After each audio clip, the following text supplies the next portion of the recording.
Hey man, I think I'm ready to buy a franchise, but it's got to be one of those big national brands. You know what I mean? Everyone knows the name, so it has to be a good investment, right? Well, that's actually the biggest mistake I see first time franchise buyers make. Well known brands feel safe because you recognize them, but from an investment standpoint, they're not always the best deal. Really? How so? Well, big names usually come with big cost. High franchise fees, higher build out cost, and lots of competition. When you run the numbers, the return on investment doesn't always justify the price tag. Okay, so what's the smarter approach? Well, instead of chasing name recognition, you want to look at it from a business perspective. Start with what services are actually needed in your area.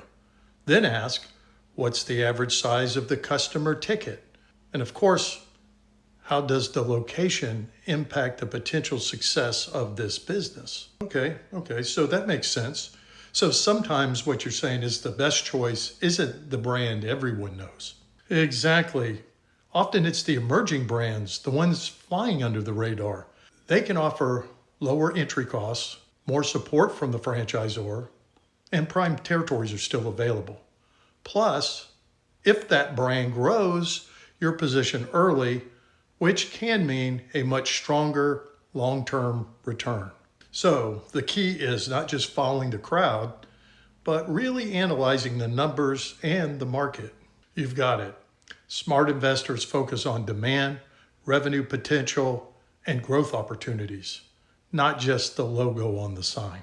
Well, I'm really glad I asked. Sounds like working with you keeps me from making that big mistake. Yeah, well, that's the goal. Hey, I'm Monty Smith, and I'd be glad to help you find the right franchise for your goals.